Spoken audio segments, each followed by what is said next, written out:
Hello, and welcome to Stories from India, a podcast where we talk about myths, legends, and folk tales from India. I am your host, Narad Muni, and I'm a mythological character myself. I have the gift of eternal life and knowledge of the past, the present, and the future. By profession, I'm a traveling musician and a storyteller. So the way I'm doing my job is by podcast. In this episode, we are back to the main storyline of the Mahabharata. I recommend checking out the previous Mahabharata stories, which I've linked in the show notes. But here's a refresher of the story so far. Bhishma, the crown prince of Hastinapur, gave up the throne and promised never to have any children of his own, just so that his father could marry Satyavati and her children could rule instead. Unfortunately, tragedy after tragedy struck the family, and unfortunately for the dynasty, Bhishma would not break his promise. Satyavati's children themselves passed away childless. Satyavati, Bhishma, and Satyavati's two daughters in law, Ambika and Ambalika, were the only surviving members of the apparently doomed dynasty. And that's when Vyas, the author of the Mahabharata, sort of jumped out from behind the metaphorical curtain and yelled, "Surprise!" and that he was Satyavati's son. Vyas helped continue the family, and three boys were born: Pandu, Dhritarashtra, and Vidur. Pandu had health issues all his life. Dhritarashtra was born blind. And Vidur, though perfectly healthy, was ineligible to rule because his mother was a servant girl and not a princess. Pandu was crowned emperor, but not for very long. He killed a deer by accident, but the deer turned out to be a rishi. Killing a holy person was a serious enough crime that Pandu had to give up his throne. He retired with his wives Kunti and Madri into the mountains, while his blind brother Dhritarashtra took charge. Kunti and Madri had 5 sons with a little divine help. Kunti's dark little secret was that she had the same divine help before her marriage to Pandu. And that pre-marriage divine help had resulted in a baby, Karna, being born. Kunti had abandoned Karna soon after he was born, so she had no idea whether he even survived. Dhritarashtra's wife, Gandhari, by the way, had permanently blindfolded her eyes in an act of rebellion after finding out that she had been commanded to marry a blind man. She had also undergone significantly more challenges than Kunti's quick and easy baby order service from the gods. But in the end, Gandhari was blessed with over 100 children.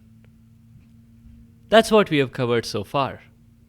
Today, we'll see some incidents in the life of these children.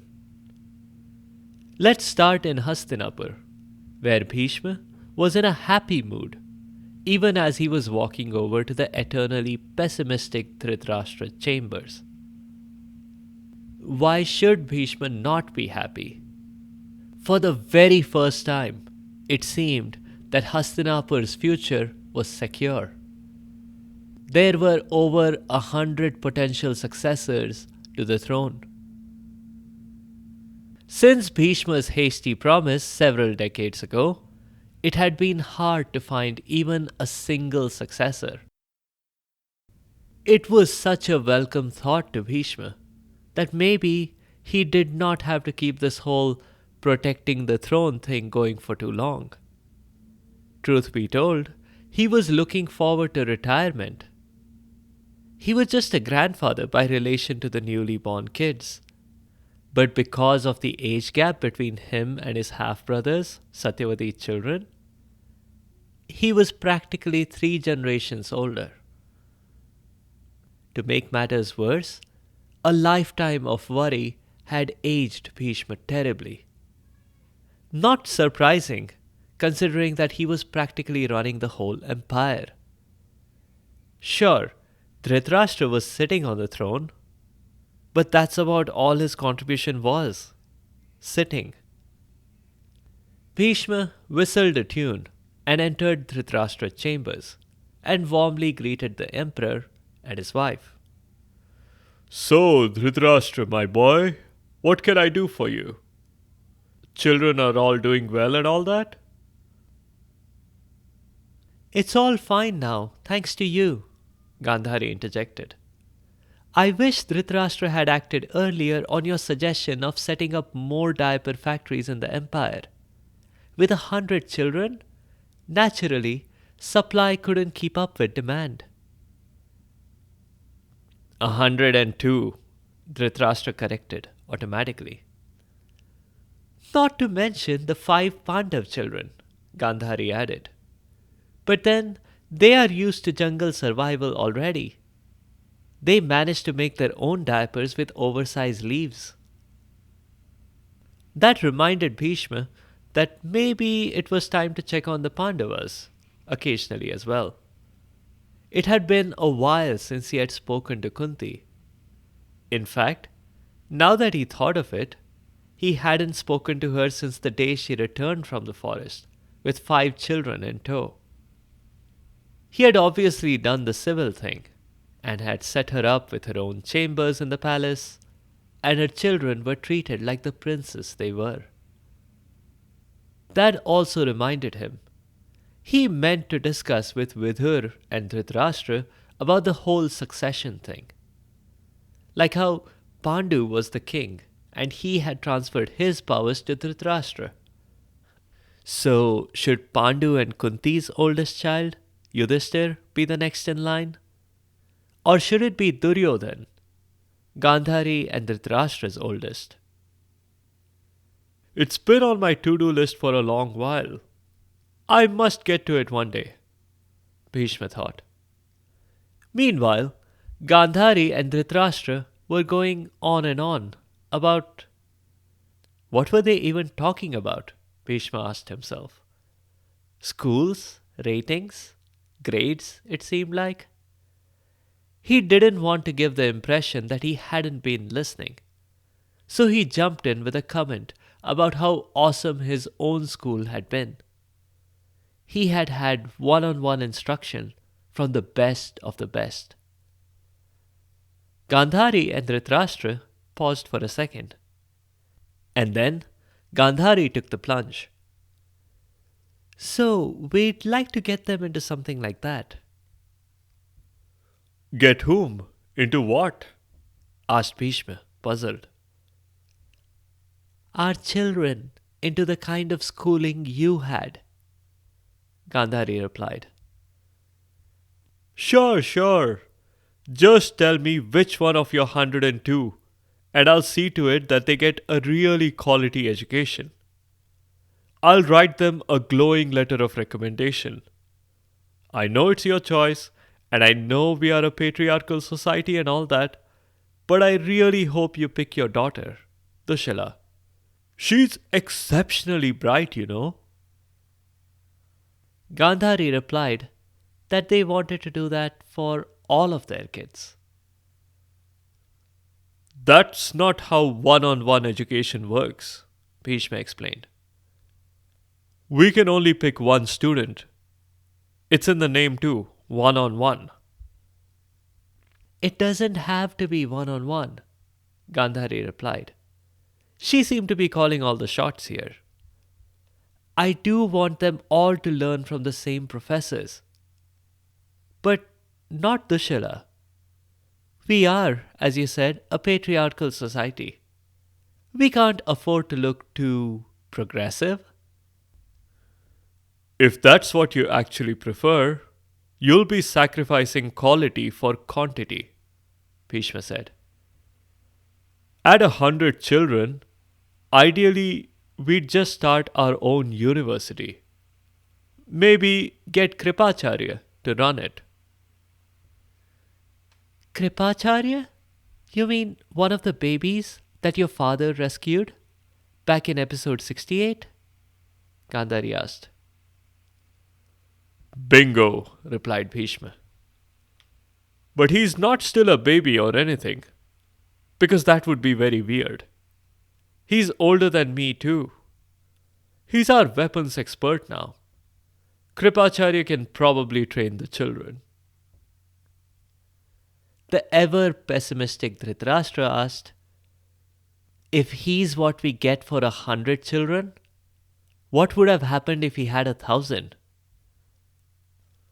Self-education. Learning videos. On YouTube, probably. Bhishma replied. Why?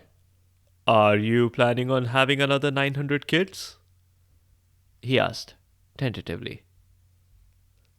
God forbid! Exclaimed Gandhari.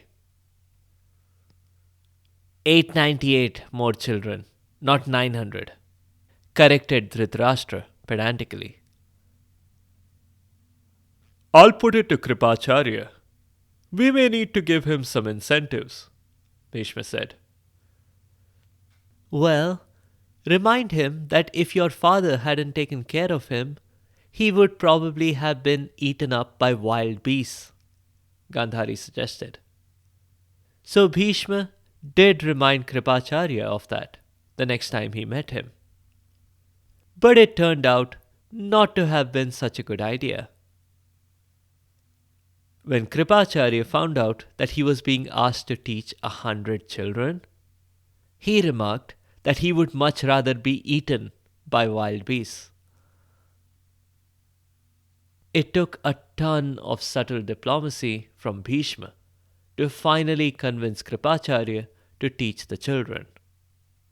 Basically, Bhishma said, Kripacharya needed to just focus on Duryodhan, Yudhishthir, Arjun, and Bhim.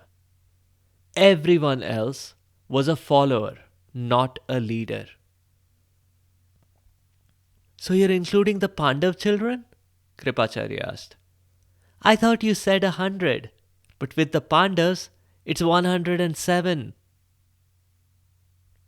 No, 106. Ignore Dushala. And like I said, it's not 106. It's 4. Just teach those 4 children. Everyone else will follow them. Besides, you'll get teaching assistants and everything.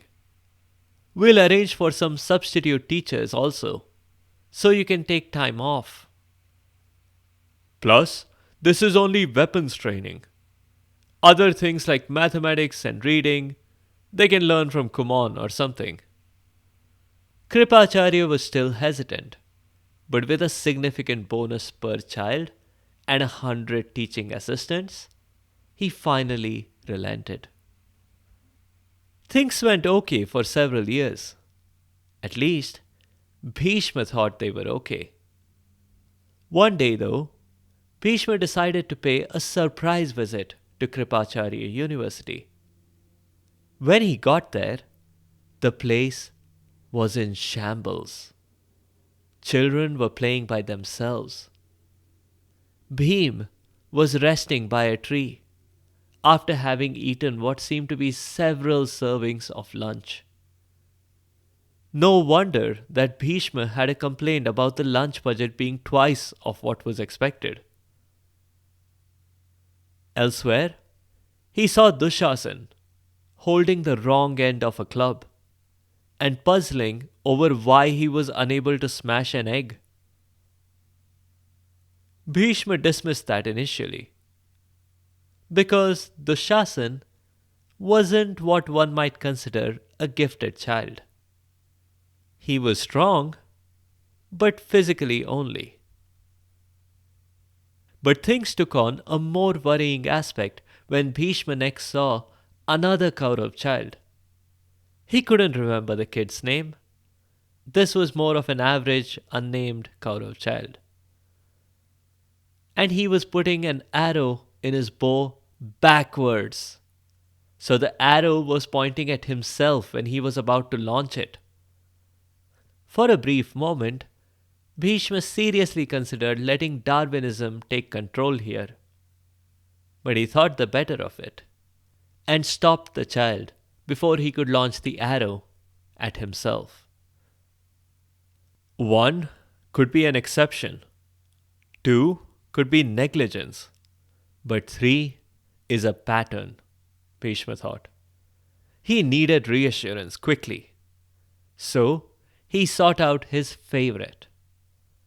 When Arjun saw him, he ran over and gave his grandpa a hug. They shared a special bond, thanks to Arjun's having taken a keen interest in observing Bhishma using his weapons, especially his bow and arrow. Even right now, Arjun was holding a bow and arrow, and he was holding it really well. Let's see you hit something, Bhishma suggested. Righto, Arjun said. He aimed carefully and hit a mango in a nearby tree. It was a great shot for someone his age, and he showed tremendous promise. Not unlike Bhishma himself. I mean, not Bhishma now, Bhishma when he was a child. Bhishma breathed a sigh of relief.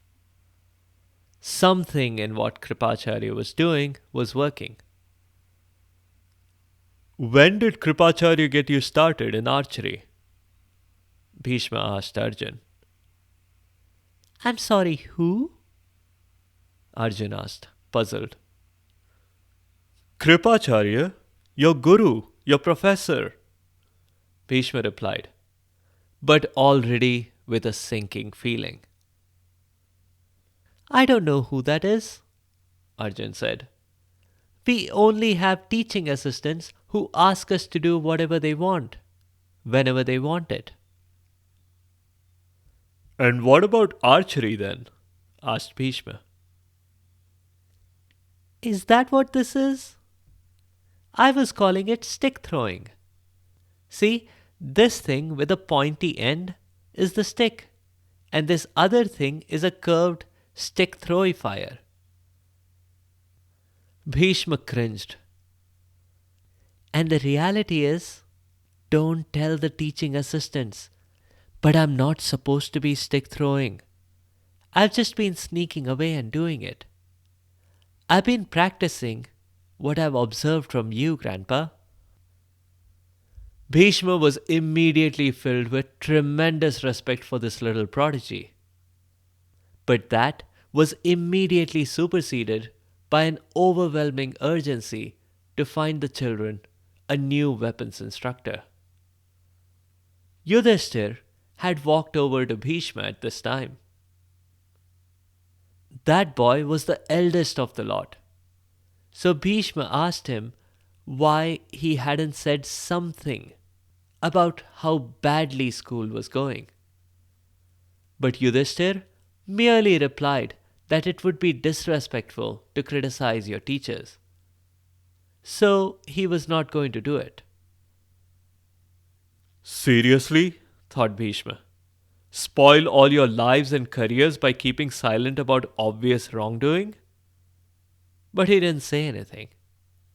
That was a topic for another day. Another item on his to-do list.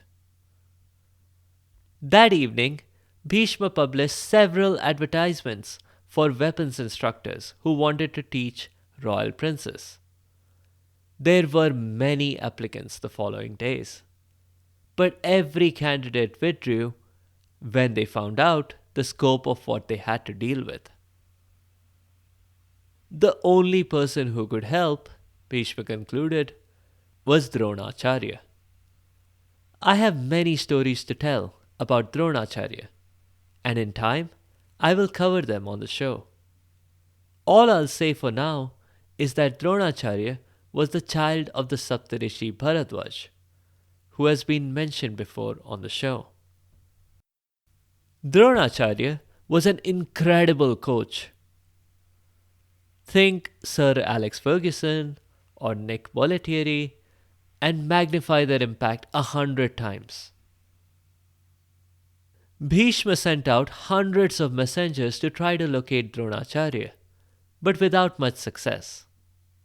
Apparently. Because one day, Dronacharya simply showed up at the academy. The Pandav and Kaurav children were playing a rare game together. They didn't pay attention to the strange bearded man. It's another failure of Kripacharya's administration that no one was around to challenge Dronacharya and to ask him what business he had there. Dronacharya observed the lot playing for a long time. About that time, the ball they were playing with fell into a well. 106 princes gathered around the well, taking turns to peer over the edge. No one had any idea how to get the ball out. Someone suggested filling the well with more water. Another child suggested using a giant magnifying lens to vaporize all the water. How that would have helped, he didn't really explain. That's when Dronacharya decided that this could be his audition for the job. He stepped forward and asked the princes if they needed help. That was a pointless question, of course, but it never hurts to confirm. 106 princes all launched into a combination of confirmations, begging, pleas, and wailing. Dronacharya held up his hand for silence, which was instantly obeyed. Another good sign. I wish Bhishma were watching this on CCTV, thought Dronacharya. He asked the children to go fetch him twigs with a sharp end. When you have so many helpers, such tasks are easily done. The princess observed as Dronacharya took one of the sharpest twigs, aimed it carefully, and hit the ball exactly in the center. There was a collective gasp from the crowd at that perfect aim. Like all other balls at the time, this was a cloth ball, which explains why the twig got attached to the ball. That's great, said Duryodhan sarcastically. The ball was 50 feet deep. Now we can grab the twig, which is only 49 feet deep. But pardon me, stranger, if I don't jump for joy. You are right to be patient, young man, Dronacharya said, ignoring the sarcasm. He took another twig, aimed it carefully, and hit the first twig. Another gasp from the crowd. Dronacharya continued firing one twig after another until he had built an entire chain of twigs, all attached to the ball, which really was easy to pull out at that point. But it had taken a while, and after about halfway, no one was gasping anymore. In fact, most of the crowd was bored and wondering, is he done yet? Can we get on with our game? The only person who watched keenly was Arjun. His jaw was still hanging. He was keenly observing Dronacharya's movement to learn his aiming technique. Arjun had observed some things that he had never tried before. He would give them a shot while practicing his version of stick throwing, or archery, as Bhishma Grandpa insisted on calling it. This thing that Dronacharya was doing now was the real stick throwing. Well, Arjun had one fabulous story to tell Bhishma Grandpa next time they met. This stranger was a genius. Arjun did tell Bhishma the story, and Dronacharya did become tutor to the royal princess. But we'll cover that and more in a future episode. Previous Mahabharata episodes are linked in the show notes. Check them out. Kripacharya is technically a Chiranjeevi, which means he's still alive today. Now, I can't reveal his location because I do value his privacy. But one thing I'll tell you, he is being considered for the next Saptarishi. That's all for now. In the next episode, we'll learn life lessons from Punjabi folktales. If you have comments or suggestions, or if there are particular stories that you would like to hear, please do let me know by leaving a comment or a review on the site sfipodcast.com or tweet at sfipodcast. You can also find me on Instagram and Facebook. Be sure to subscribe to the show to get notified automatically of new episodes. A big thank you to each and every one of you for your continued support and all your feedback. The music is from purpleplanet.com. That's purple-planet.com. I'll see you next time.